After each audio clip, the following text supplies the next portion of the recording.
최근에 우리 교회에서 있었던 한국 여성 집회 때에 강사로 오신 우리 신영섭 교수님께서 우리에게 보여주신 자료 중에 한 리서치 자료가 있었어요. OECD 국민들을 대상으로 한 질문이었습니다.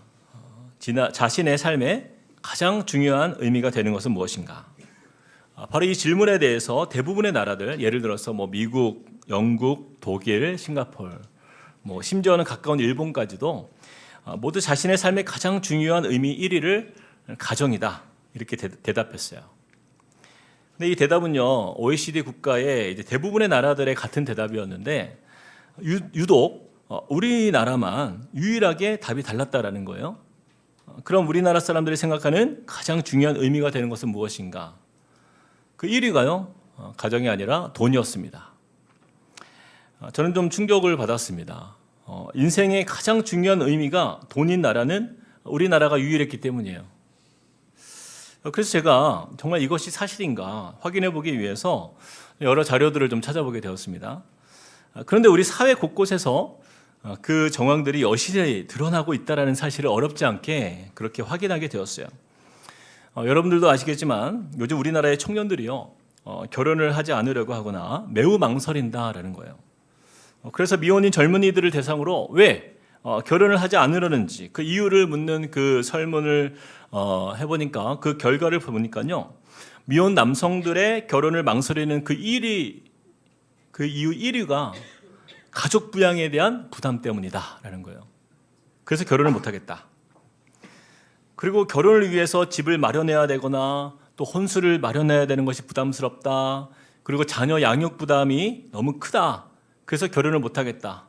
이 대답들이 줄줄이 이어졌다라는 거예요. 다시 말해서 우리 한국 사회는요 청년들이 결혼을 안 하는 가장 주된 이유는 돈 때문이다라는 거예요. 이뿐이 아니라 우리나라가 지금 저출산율 세계 1위인데 올해 24년 합계 출산율 그 통계를 보니까 계속 최저를 갱신하고 있는데 올해 가정당 0.76명. 근데 이거는 이제 높게 잡아서고 외국에서 이렇게 찾아본 그 리서치에서는 0.68명 이렇게 보더라고요. 근데 더 안타까운 소식은 우리나라의 가장 중심이라 할 수 있는 가장 인구가 많은 서울 같은 경우에 합계 출산율이요 0.5명대로 떨어졌습니다. 0.59명. 우리 미래가 참 너무 암담하죠. 이러한 이유를 분석한 자료를 찾아보니까 이 결혼을 앞둔 이 청년들에게 이렇게 물었어요. 당신은 향후 자녀 출산이 부담스럽습니까? 이 질문을 해보니까 부담스럽다. 정말 부담스럽다. 이 대답이 80.9%였어요. 우리 사회의 인식이 이렇다는 거예요. 가정에서 자녀를 낳지 않는 이유에 대해서도 한번 물어봤습니다. 그러면 부부가 자녀를 낳지 않는 이유 거기에 대해서 남성 응답자의 답변 1위가 또 여성 응답자의 답변 2위가 이것이었습니다. 소득이 적어서. 물론 사회적인 다른 요인들도 많이 있지만 결국 가장 큰 이유는 뭐예요? 돈 때문이다라는 거예요. 돈과 관련이 있다. 저는 이 자료들을 보면서 이것이 우리나라 사람들의 인식과 가치관과 현실을 그대로 보여주는 우리 사회의 단면이라는 생각이 들었어요. 여러분 OECD 국가들 중에는요 우리나라보다 잘 사는 나라들도 있죠. 그런데 우리나라보다 못 사는 나라들도 많이 있습니다.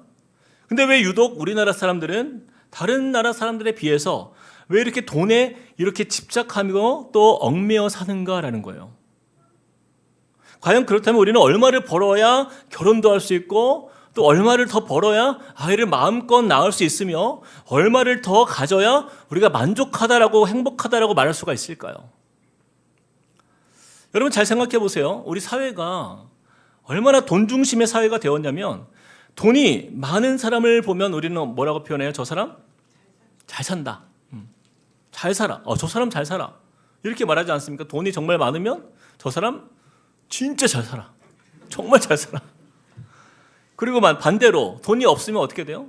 저 사람 못 살아. 저 사람 되게 못 살아. 서양에서는요 그런 표현이 없어요. 돈이 있으면 저 사람 부자야. 혹은 중국에서도 마찬가지, 중국어권에서도 마찬가지예요. 저 사람은 돈이 많아. 이렇게 표현하지 잘 산다 못 산다 이런 표현 없습니다. 우리나라만 돈이 있어야만 잘 산다라는 말을 듣는 것이 우리 이 사회의 현 주소죠. 여러분 생각해 보면요, 잘 산다의 의미는 뭐예요? 만족하고 행복하게 사는 게 잘 사는 거죠.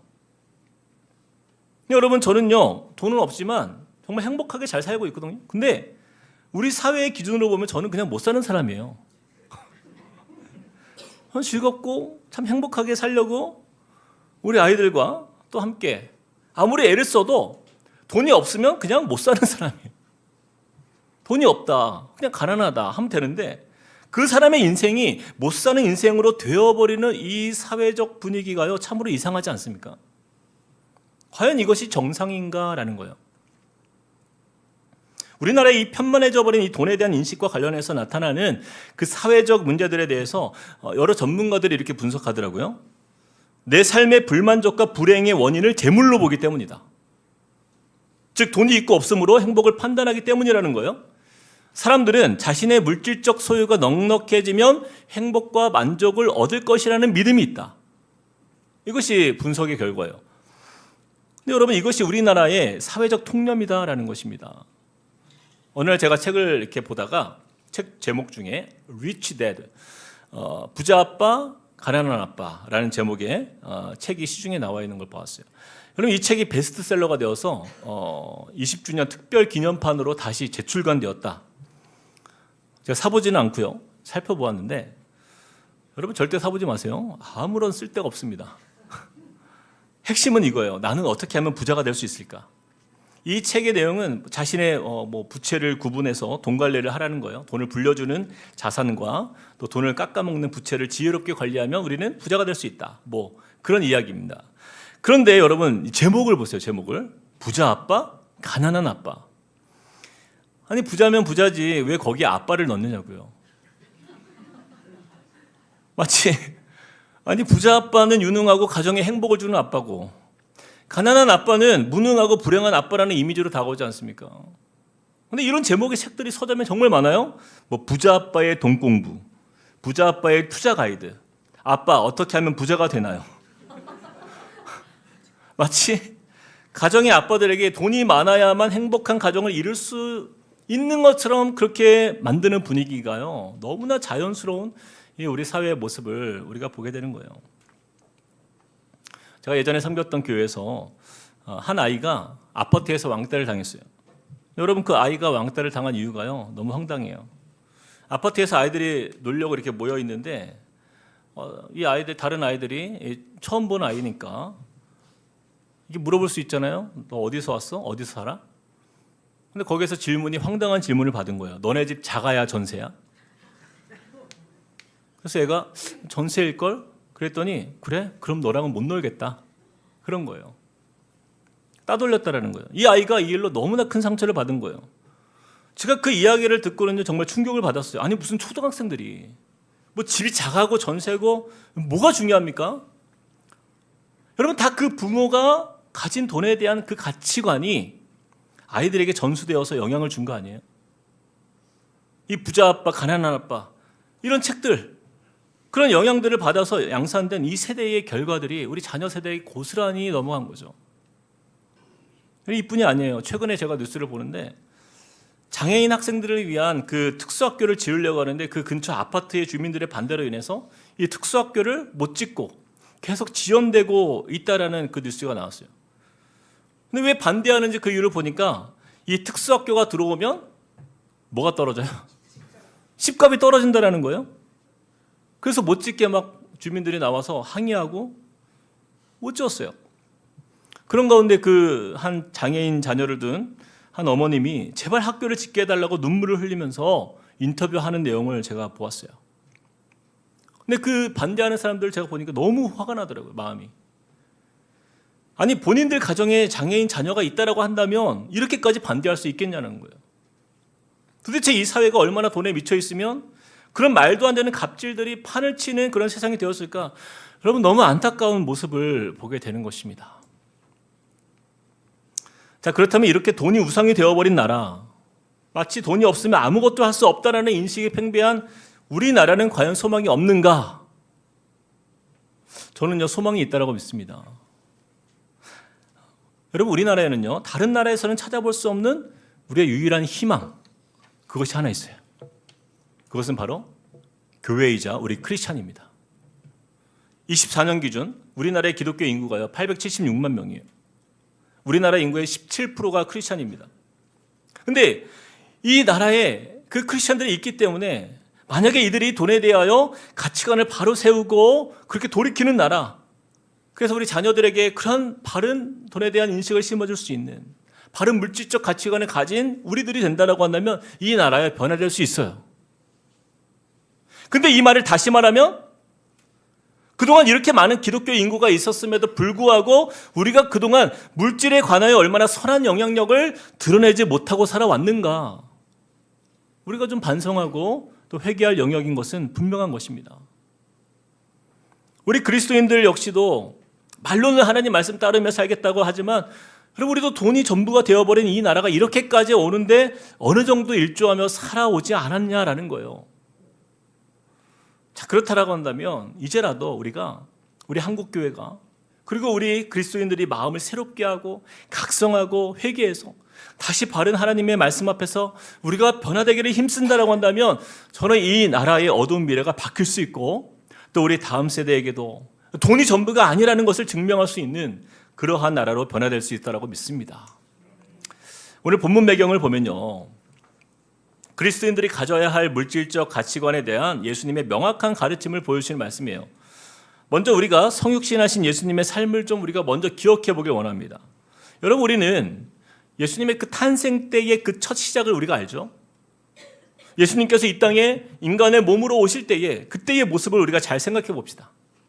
예수님은요, 마리아의 몸에서 잉태될 때에 어떤 변변한 숙소도 없었어요. 집도 없고 누울 만한 자리조차 없어서 위생적으로 가장 열악한 마국간에서, 그것도 말구유에 태어나지 않았습니까? 온 세상을 창조하시고 모든 만물을 소유하신 하나님께서 왜 독생자 예수를 이렇게 가장 빈곤한 상태로 가장 극빈한 자리에서 태어나게 하셨는가?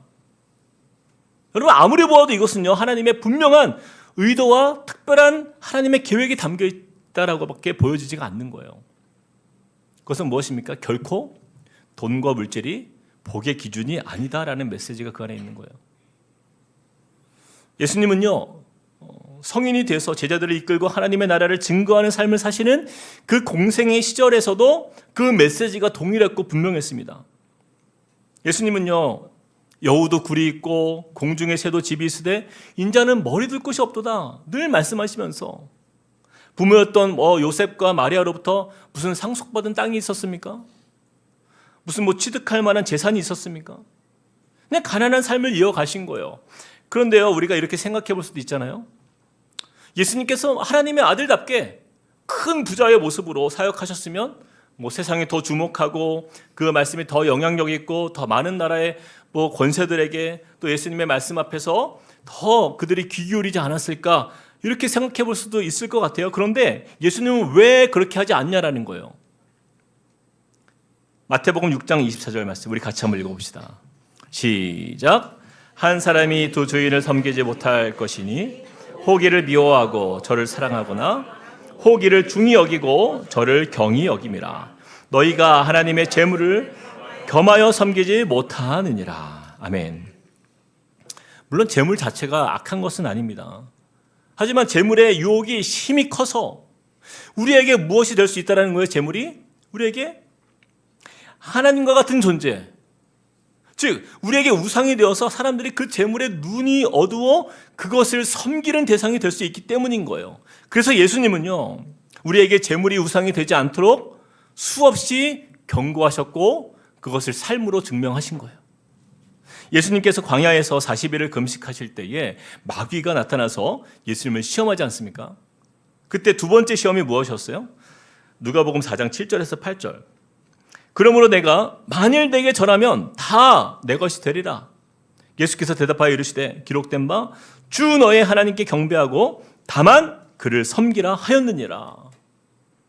예수님은요, 이 땅에서 재물이 우리에게 필요한 것이긴 하나 돈의 마음이 빼앗기면 언제나 마귀의 도구가 될 수 있다는 그 사실을 우리에게 기억하게 하신 것이죠.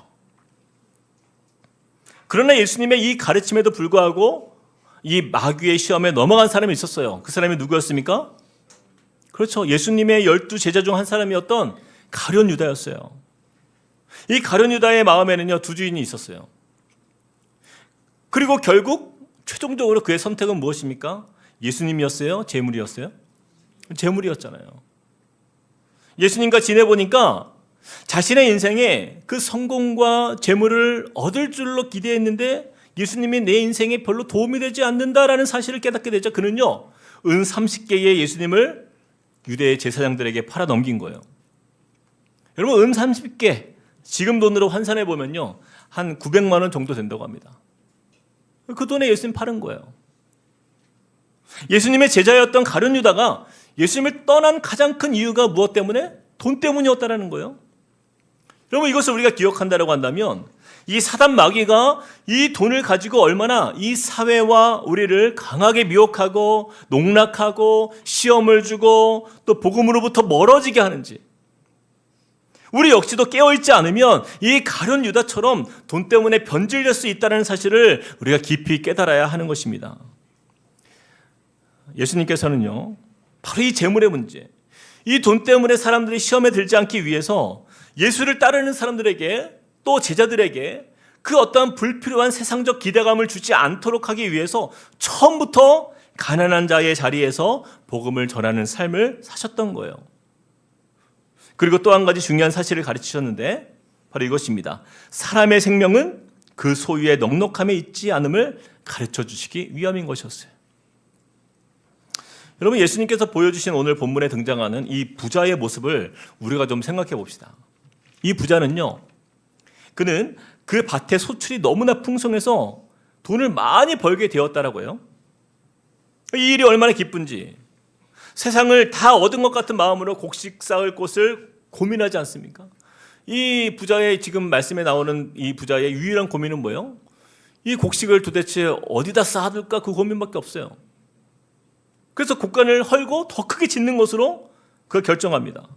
그리고는 이렇게 이야기하는 거예요.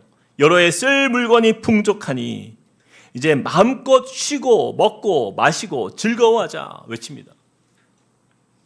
여러분이 보실 때 이 부자는요, 지금 모든 소유의 주인이 누구의 것이라 생각하고 있는 거예요? 그렇죠. 자기 자신이에요.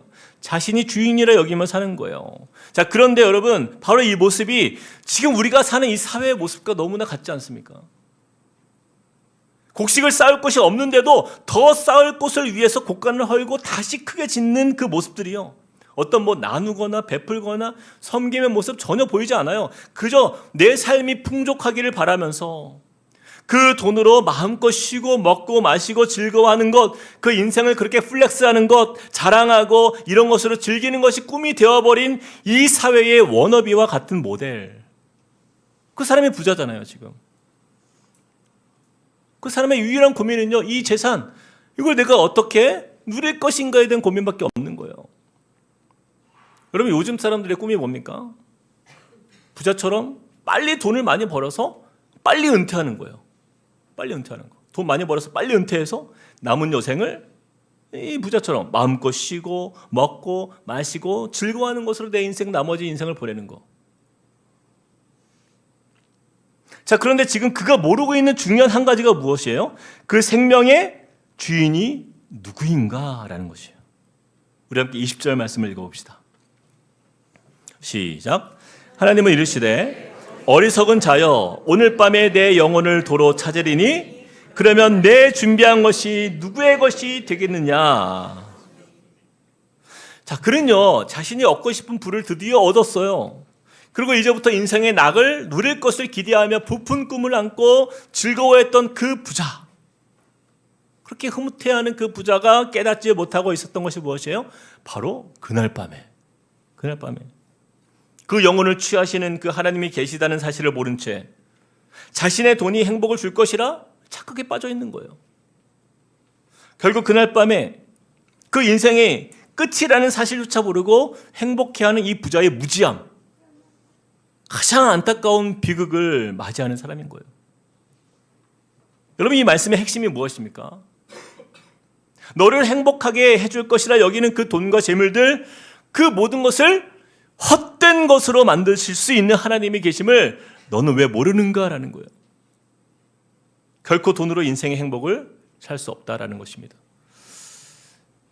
우리 한국 사회가요, 이렇게 경제대국이 되고 아무리 발전하고 부유하고 또 부족함이 없는 사회가 되었음에도 불구하고 사람들이 행복하지 않은 이유는요, 바로 여기에 있는 거예요.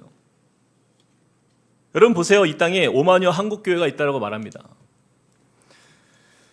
또 우리나라에는 876만 명이 넘는 기독교 인구가 살고 있다고 자부합니다. 그래도 결국 우리 그리스도인들조차도 우리의 유일한 관심이 이 물질의 풍족함에 있고 또 그 물질이 우리 가정과 우리 자녀를 지켜줄 수 있다는 그 헛된 믿음, 그리고 돈을 잘 벌기 위해서, 잘 살기 위해서 우리가 신앙생활을 하고 있다고 한다면요, 우리는 지금이라도 회개하고 또 우리의 마음을 반드시 돌이켜야 한다는 것입니다. 돈이 우상이 되어버린 이 사회를 향해서 예수님께서 우리에게 말씀하시는 거예요. 오늘 밤에 내 영혼을 도로 찾으리니 그러면 네가 준비한 거 누구의 것이 되겠느냐. 돈이 우상이 되어버린 이 세대를 바로잡는 길은요, 바로 이 예수님의 경고의 말씀을 붙드는 저와 여러분과 같은 우리 그리스도인들에게 달려있는 거예요. 돈이 우리 인생의 행복의 기준이 아니라는 것을 우리가 삶으로 보여주고 또 증명하는 것, 그 믿음의 삶에서부터 시작될 줄로 저는 믿습니다. 그래서 예수님은요, 이 본문 말씀에 이어서 나오는 말씀을 통해서 우리에게 이렇게 말씀하십니다. 우리가 너무나 잘 아는 말씀인데 이 말씀이 바로 우리가 읽은 이 부자의 예화에 바로 이어서 나오는 말씀이 등장해요. 우리 같이 한번 12장 28절에서 30절 읽어봅시다. 시작. 오늘 있다가 내일 아궁이에 던져지는 들풀도 하나님이 이렇게 입히시거든.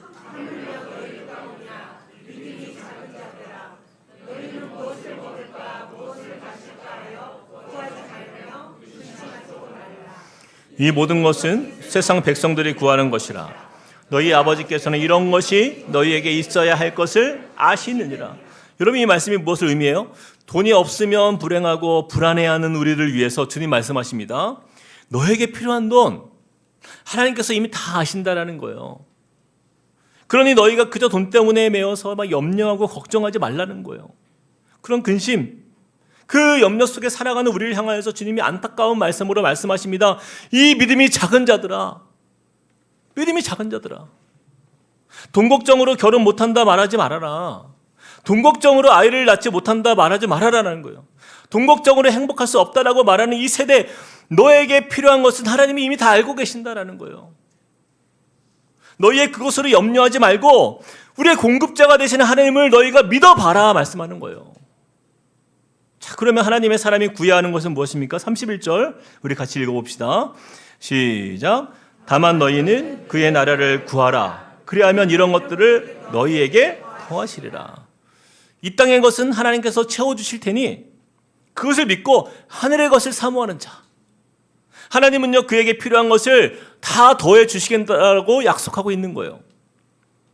그럼에도 불구하고 우리가 땅의 것에만 매어서 그래서 우리가 기도하고 간구하는 것들이 그냥 세상 사람들이 구하는 것에만 우리가 머물러 있다라고 한다면요, 그래서 우리의 재산, 진로, 성공, 형통 결국 다 돈과 관련되어 염려하고 근심하고 그것이 나에게 가장 큰 기도 제목이 되고 그것을 위해서만 우리가 기도한다라고 한다면 우리의 신앙은 병든 신앙이 되고 마는 것이죠. 이것이 바로 예수님께서 가장 경계하시는 기복주의적 신앙인 거예요. 여러분, 기복신앙은요 복받기 위해서 믿음 생활하는 사람들이에요. 여러분, 분명히 말씀드리지만요, 기복신앙은요 두 주인을 섬기는 죄입니다. 예수를 믿는다 말하면서도 여전히 내 삶의 주인, 내가 주인인 거예요. 나의 필요를 위해서 하나님을 이용하는 그건 죄입니다. 하나님 앞에 나와서 예배하는 이유, 예수님의 제자가 되려는 그 이유가 그저 예수 믿으면 내 삶이 좀 더 윤택해지고 우리 자녀가 또 복받아서 미래가 창창해지고 또 우리 가정이 잘 되기 위한 어떤 그런 기대들 뿐이라고 한다면 우리는 믿음의 번지수를 잘못 찾은 거예요.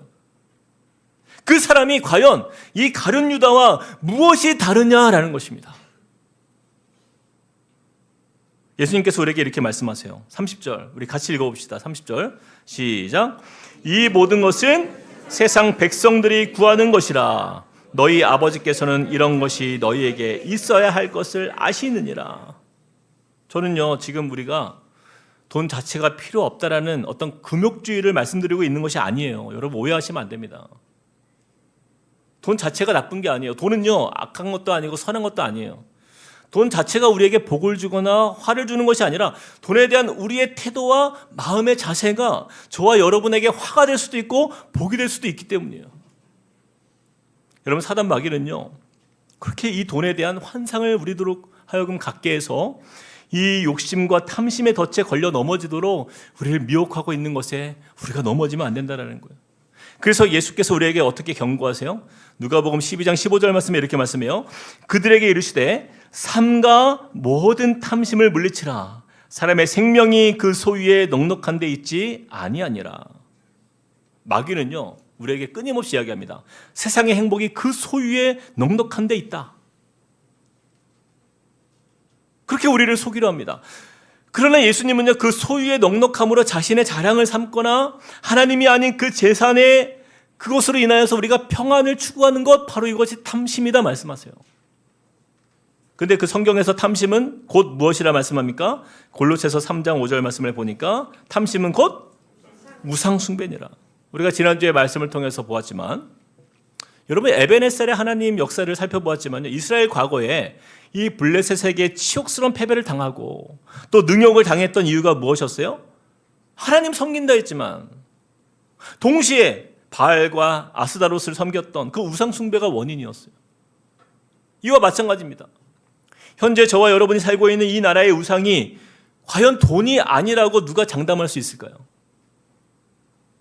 그런데 여러분 21절을 보세요. 예수님께서 매우 의미심장한 말씀을 우리에게 주십니다. 21절 같이 읽어봅시다. 시작.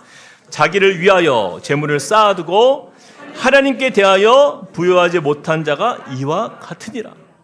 자기를 위해서 재물을 쌓지만 하나님께 대하여는요, 부여하지 못한 자들이 그 사람들이 우상 숭배자들이라는 거예요. 근데 여러분 우리나라의 현실이 바로 이런 모습이잖아요.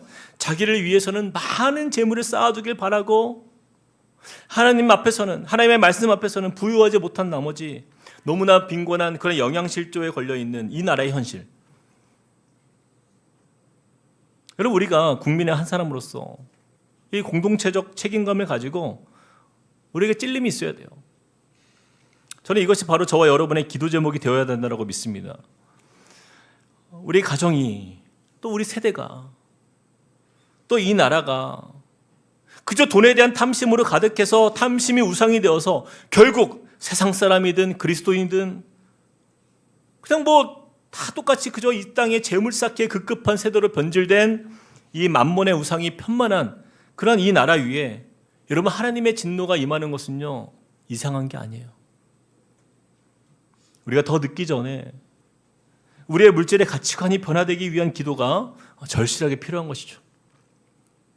사랑하는 성도 여러분, 그렇다면 저와 여러분에게 있어서 이 돈이 과연 나에게 우상이 아니라는 사실을 무엇으로 증명할 수 있을까요?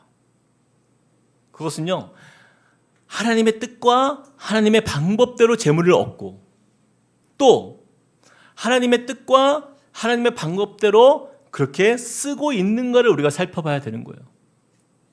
그 하나님의 뜻과 방법대로 그 수입을 얻고 어떤 지출을 하는 우리의 삶을 보면 알 수 있는 거예요. 한 가지 예를 들어보면 우리의 헌금 생활도 마찬가지입니다. 저는요, 가급적이면 제가 헌금 이야기를 참 안 하는 목사입니다. 여러분도 아실 거예요. 제가 언제 헌금에 대해서 막 강요하거나 어떤 성도님들에게 부담을 드린 적 있습니까? 아마 없을 거예요. 왜냐하면 우리 성도님들 중에는요, 예전에 교회에 있을 때 헌금에 대한 강요로 인해서 큰 상처를 받으셨던 분들이 계십니다. 그래서 제가요, 헌금을 가르칠 책임이 담임 목사인 저에게 분명히 있음에도 불구하고 가급적이면 제가요, 헌금 이야기를 잘 안 하려고 늘 조심합니다. 그래서 여러분도 아시다시피 우리 교회는요, 몇 가지 헌금에 대해서 한 3가지 정도 안 하는 게 있어요. 첫째로는 헌금 바구니를 우리가 돌리지 않아요. 그리고 둘째로는 헌금자 명단을 주보에 넣지 않습니다. 그러면 앞으로 보시면 알겠지만 직분을 받는 사람들 헌금 절대 요구하지 않습니다. 우리 교회예요. 그런 면에서 우리 함께 꿈꾸는 교회에 한 1년 이상 신앙생활 하신 분들은요, 저를 지금까지 보아오셨잖아요. 아마 그 마음을 아시리라 믿습니다. 자, 그런데요, 제가 헌금에 대해서 말씀드리지 않는다라고 해서 이 하나님께 드리는 이 헌금의 의미가 조금이라도 퇴색되거나 혹은 마땅히 하나님께 드려야 할 그 예물에 대해서 소홀해져도 된다라는 그런 의미가 아니라는 사실을 아마 다 아시리라 믿습니다. 여러분, 우리가 헌금 생활을 하는 이유는요, 우리의 모든 소유가 누구의 것? 바로 하나님의 것이에요. 그래서 인정하는 거예요. 이 모든 것이 주님께로부터 왔음을 인정하는 청지기적 행위인 것이에요. 그런데 어떤 분은요, 목사님, 저는요, 하나님께 헌금은 드리진 않지만 저의 모든 것이 하나님의 것이라 저는 인정합니다. 여러분, 그렇게 말한다고 한다면 그 믿음의 증거는 과연 어디에 있는가라는 거예요. 우리가 진짜 그리스도인이다라고 한다면 하나님의 방식과 그 법대로 우리가 돈을 버는 것도 중요하지만 또 더 중요한 것은 하나님의 뜻대로 사용하는 일이 더 중요한 것이죠. 여러분, 에덴 동산을 기억하시죠? 그곳에 선악을 알게 하는 나무가 동산 중앙에 있었어요. 하나님은요, 아담에게 분명히 말씀했습니다. 이 선악을 알게 하는 나무의 열매는 네가 먹지 말라. 네가 먹는 날에는 반드시 죽으리라 말씀하셨어요. 아니, 왜 동산의 다른 나무의 열매는 먹게 하시면서도 유독 왜 한 가지 이 선악과는 먹지 말라 하시는가라는 거예요. 어떤 성도님은요, 저에게 이렇게 물어봐요. 목사님, 좀 하나님이 좀 너무하신 것 같아요. 왜요? 아니, 이 선악과를 만드신 것까지는 좋은데 왜 그거를 굳이 동산의 중앙에 놔서 그들에게 시험하셨습니까? 차라리 잘 안 보이는 곳에 놨으면 아담과 하와가 유혹이 덜 받지 않았을 거 아니에요. 또 어떤 분은요, 이렇게 얘기해요. 목사님, 하나님이 좀 치사한 것 같아요. 아니, 모든 나무를 다 먹게 하시든지 왜 굳이 한 그릇만 손대지 않게 하셔서 그렇게 죄짓게 만들었냐라는 거예요. 자, 그런데 여러분 잘 생각해 봅시다. 이 선악과는요, 이 하나님의 깊은 뜻이 담겨 있는 중요한 메시지가 담겨 있는 상징적인 나무와 같은 거예요. 여러분, 하나님이요, 아담과 하와가 이 선악을 알게 하는 나무를 볼 때마다 그들에게 생각나게 하신 것이 무엇입니까? 이 동산의 주인이 누구인가? 이 동산의 주인이 누구인가를 알게 하신 거예요. 그것을 생각나게 하시기 위해서 동산 중앙에 가장 눈에 잘 보이는 곳에 이 선악과를 두신 것입니다.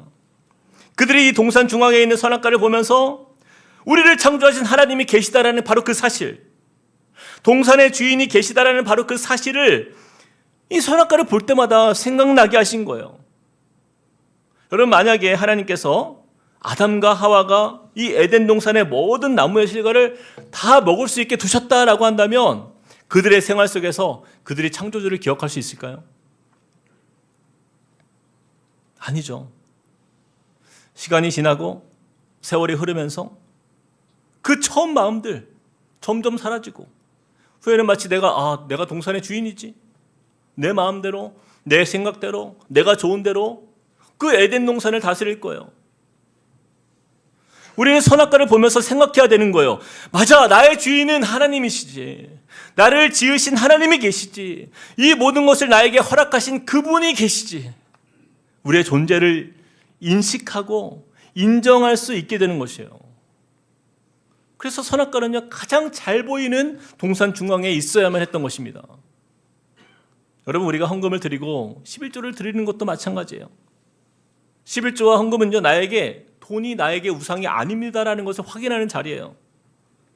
내 소유가 내 것이 아니라 이 모든 것을 허락하신 하나님이 계심을 인정하는 우리의 마땅하고 겸손한 예배의 행위인 것이에요.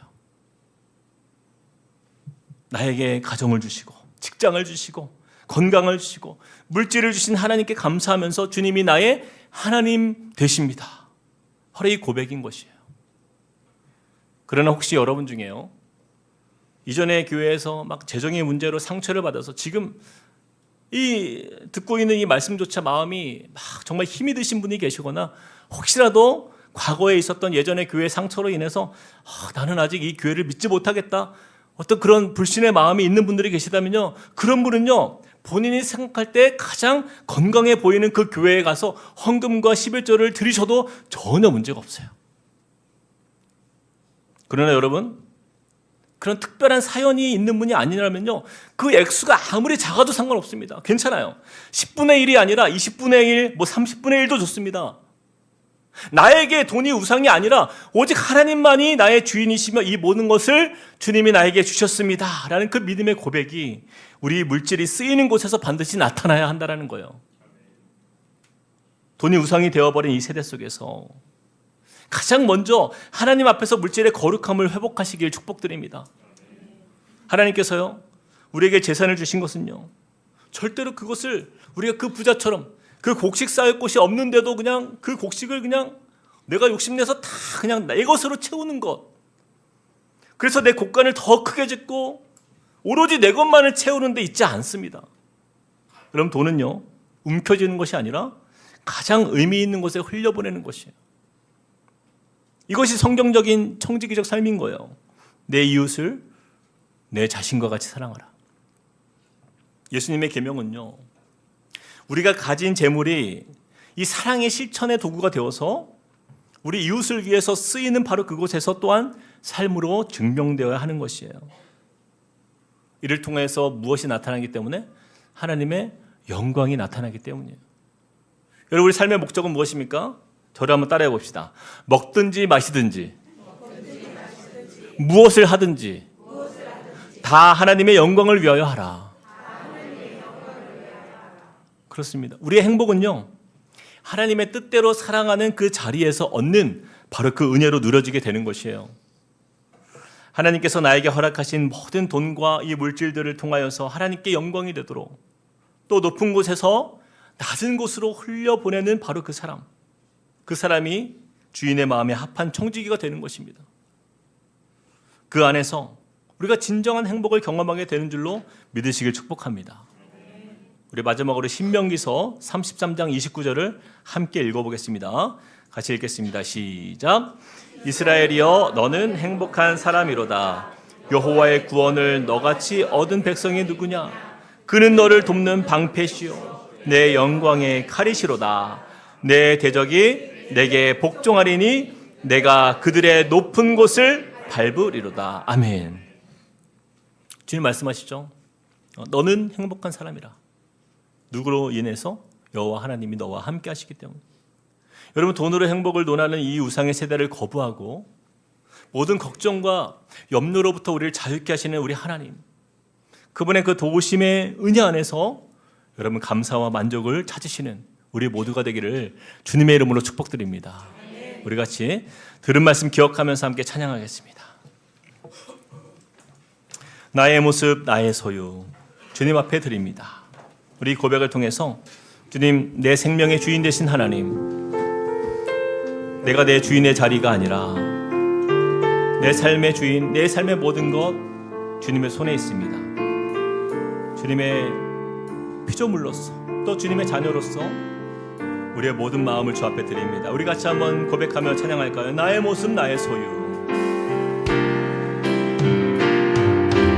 나의 모습, 나의 소유, 주님 앞에 모두 드립니다. 모든 아픔, 모든 기쁨, 내 모든 눈물 받아주소서.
주시고요. 이 시간 눈을 감고 함께 기도하길 원합니다. 우리 주님이 말씀하십니다. 모든 탐심을 물리치라.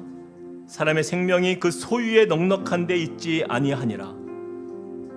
주님께서 우리에게 그렇게 경고하시면서 돈을 사랑함이 일만하게 뿌리가 된다라고 말씀하셨고, 그것을 탐하는 자들이 미혹을 받는다 말씀합니다. 근데 우리의 이 나라의 현실을 보면요,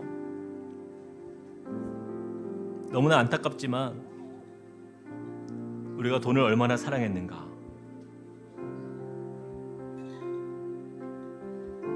모든 이유가 돈과 관련이 있고, 그로 인해서 행복을 이야기하고 불행을 이야기하는 이 세대, 아무리 경제가 발전하고 사회가 좋아져도 만족이 없고 내 재물 쌓기에 급급한 이 세대를 우리가 살면서 과연 우리가 그리스도인으로서 우리는 어떠한 선한 영향력을 가지고 살고 있는가. 우리 자녀들이, 이 자녀 세대가 물려받게 될 이 나라는 과연 어떤 나라가 될 것인가, 이 사회는 어떤 사회가 될 것인가. 우리가 이 시간에 주님 앞에 좀 회개했으면 좋겠습니다. 이 땅에 이 5만여 교회가 있고 876만 명이라는 놀라운 그 그리스도인들이 있다고 하지만 전혀 이 돈 문제 앞에서는 영향력이 없는 이 세대, 주님 우리가 회개합니다. 주님 우리가 회개합니다.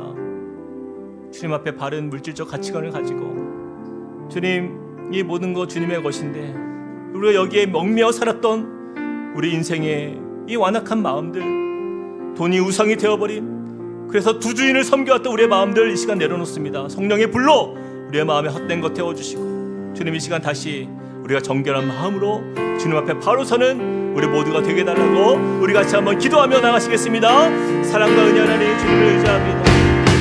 아버지 하나님, 우리의 모든 삶 속에 하나님 우리가 탐심으로 가득하였고 그것이 우상이 되어서 하나님 세상의 마음으로 살았던 우리의 모습을 주여 용서하여 주시옵소서.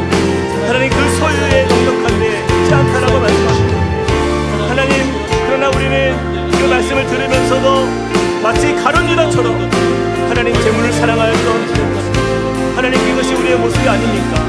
하나님 이 세대가 다시 한번 주님 앞에서 정결한 세대로 변화되길 원합니다. 거룩한 세대로 변화되길 원합니다. 하나님 돈 때문에 하나님 결혼을 할 수 없고, 돈 때문에 정말 아이를 낳을 수 없는 그런 이 세대가 하나님 너무나도 안타깝습니다. 하나님 우리가 가지고 있었던 돈에 대한 염려와 근심과 걱정 주님께 맡기며 하나님 주 앞에서 회개하며 나가길 원합니다. 주님 믿음이 없는 세대 위에 하나님 은혜를 부어주시고, 하나님 모든 두려움이 사라지게 하여 주시옵소서. 하나님 모든 걱정과 염려 주님께 맡기고 주님이 일하여 주시사 우리로 하여금 소망을 주실 주님을 믿고 바라며 나아가게 하여 주시옵소서. 하나님 거룩한 마음이 우리 안에 흘러넘치게 하여 주시옵소서. 성령님 우리를 다스려 주시옵소서. 거룩한 주님의 은혜로 우리가 참된 행복을 맛보는 믿음의 사람 되게 하여 주시고, 하나님 이것이 우리의 행복을 주는 것이 아니라 하나님 우리가 주님 안에 거하는 인생, 하나님 우리가 주님만을 바라보는 인생, 하나님 그 안에서 우리에게 소망 되시는 주님을 바라보게 하여 주시고, 우리의 삶이 아버지 하나님 주님의 영광을 위하여 살아가는 믿음의 삶이 될 수 있도록 역사하여 주시옵소서. 오 주님 우리 가운데 일하실 주님을 믿습니다. 주님 함께하여 주시옵소서. 우리 이어서 한 번 더 기도하길 원합니다. 여러분 우리의 마음에 염려가 있죠. 근심이 있습니다. 여러분 정말 먹고 살기가 참 힘든 세대 속에서 우리 안에 두려움이 있습니다. 그런데 여러분 우리 주님이 말씀하세요. 너희가 무엇을 먹을까 무엇을 마실까 그거 구하며 근심하지 말라라는 거예요. 그거 근심할 거 아니다. 이 모든 것 세상 백성들이 구하는 것이지 너희는 내 자녀다. 너희 아버지께서는 이런 것이 너희에게 있어야 할 것을 아신다 말씀하십니다. 오늘 있다가 내일 아궁이에 던져지는 들풀조차도 하나님이 이렇게 입히시는데 하물며 너희일까 보냐 믿음이 작은 자들아. 우리의 믿음은 도대체 어디에 있습니까? 여러분 우리가 세상 사람들처럼 똑같이 근심하고 걱정하고 먹고 사는 문제, 돈 문제로 인해서 우리가 얽매여 있는 인생이라 한다면요 정말 우리는 아무것도 할 수 없는 세대예요. 그러나 주님 말씀하십니다. 걱정하지 말라. 걱정하지 말라 말씀하십니다. 우리 같이 한번 이 시간에 주님 내 마음에 있는 염려들, 이 근심들, 이 재정적인 것들로 인하여서 우리의 마음을 두렵게 하고 어둡게 하고 우리의 마음 가운데에 참 하나님이 없는 것처럼 그렇게 우리의 마음을 낙심케 하는 그 문제들 주님께 맡깁니다. 주님 내가 더 이상 이러한 문제로 인하여서 하나님 두려워하는 인생 아니라 자유한 인생으로 믿음으로 서게 하여 주시고, 하나님 이제는 내가 하나님 앞에서 부요한 믿음의 사람이 되게 하여 주시옵소서. 하나님 내가 이제는 믿음으로 주님 앞에 서는 나의 삶 속에 우리 자녀들에게 하나님 정말 돈이 인생의 전부가 아님을 선포할 수 있고 가르칠 수 있는 믿음의 사람 되어서 진짜 행복한 것이 무엇인지를 하나님 우리 가정 안에서부터 하나님 우리가 믿음으로 시작될 수 있는 은혜가 허락하여 주시고, 하나님 그렇게 주님의 뜻이 이 땅 가운데 이루어져서 이 나라가 주님 앞에 회복되는 역사 볼 수 있도록 은혜를 달라고 우리 같이 한번 기도하며 나아가시겠습니다. 사랑의 하나님, 주님 앞에 우리가 마음을 다하여 나아갑니다. 하나님 모든 염려와 근심으로부터 우리를 자유케 하시는 주님, 우리가 그 주님을 향하여서 신뢰를 가지고 나아갑니다. 주님이 책임져 주신다 말씀하셨고 주님이 이루신다 말씀하셨사오니, 하나님 우리의 마음에 이 염려와 근심으로 살아가는 것이 아니라 주님이 우리 가운데 이루신 것을 우리가 믿고 감사하며 주님 앞에 담대하게 나아가는 하나님의 사람 되게 하여 주시옵소서. 우리의 행복이 그 소유의 넉넉함에 있지 않음을 우리가 믿습니다. 하나님 우리가 주 안에서 누리는 믿음의 삶, 하나님 이것이 바로 주님이 우리에게 주신 은혜인 줄 믿습니다. 하나님 이 세상을 살지만 우리가 천국을 거니는 삶을 살게 하여 주시고, 내가 가진 것 없어도 그 안에서 누리는 그 기쁨을 맛보게 하여 주시옵소서. 하나님 우리의 연약함을 아시는 주님, 우리의 이 작은 믿음을 주여 강하고 굳센 믿음의 반석 위에 세워주셔서 하나님 담대하게 주님의 이름을 높이며 하나님 그 우리의 각 가정들마다 하나님 주님이 주시는 은혜의 복들을 되아리며 하나님께 영광 올려드리는 하나님 믿음의 가정들 되도록 축복하여 주시옵소서. 하나님 우리의 마음을 담대하게 하여 주시고 이 세상의 것들에 숨지 않길 원합니다. 하나님 은혜 더하여 주시옵소서. 우리 다 함께 그 자리에 일어나서 찬양하시겠습니다. 나 주님의 기쁨 되기 원하네. 나 주님의 기쁨 되기 원하네. 내 마음을 새롭게 하소서. 내 마음을 새롭게 하소서. 새 부대가 되게 하여 주시사. 새 부대가 되게 하여 주사. 주님의 빛 비추게 하소서. 주님의 빛 비추게 하소서. 내가 원하는 한 가지, 내가 원하는 한 가지, 주님의 기쁨이 되리라. 내가 원하는 한 가지, 주님의 기쁨이 되리라. 겸손히 내 마음 드립니다. 겸손히 내 마음 드립니다. 주님 나의 모든 것 받으소서. 나의 모든 것 받으소서. 나의 마음 깨끗게 하여 주사.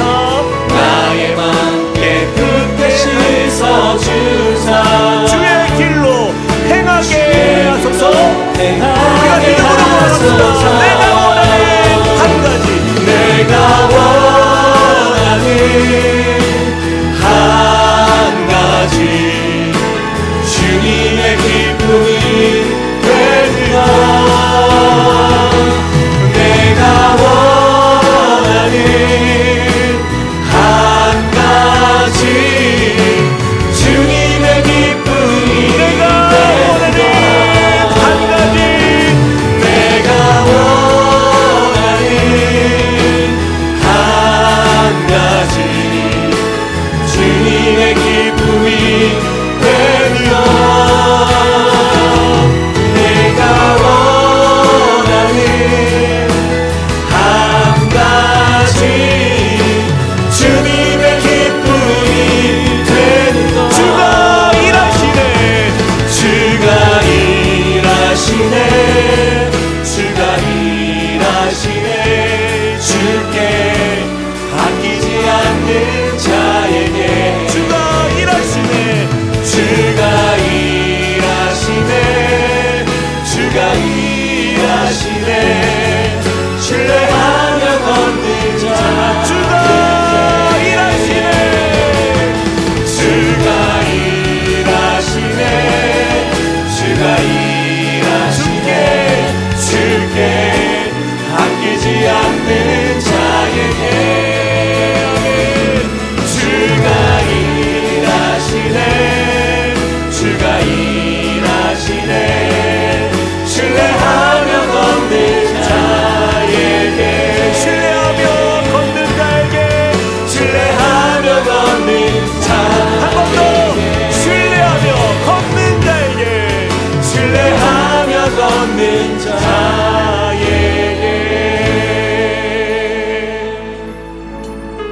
그들에게 이르시되 삼가 모든 탐심을 물리치라.